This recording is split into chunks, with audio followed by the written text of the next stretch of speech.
So we're touching on RED and why, vets and vet supporters will wear it on Fridays. Show some love to the troops, to the men and women that have been there and done that. That's huge. That's a big piece of the psychological game as far as I'm concerned, is to know that you're appreciated, to know that your sacrifices that you made personally, and then the ones of the folks that didn't come home are, they were purposeful, they were meaningful, they had some clout to them, some credence. Think about our folks from Vietnam.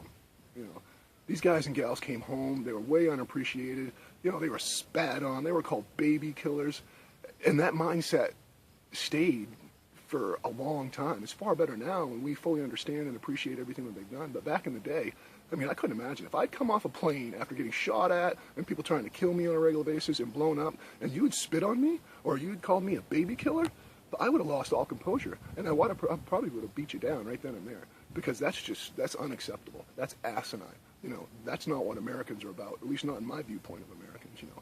We support our fighting forces, flat out. That's just the way it is. So when it comes to Friday, keep that in the back of your head, and remember the importance of showing support to our troops.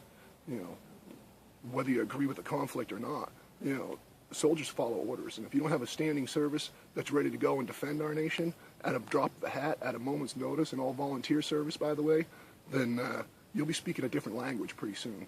Try out Sharia law. I don't think you'll like it much.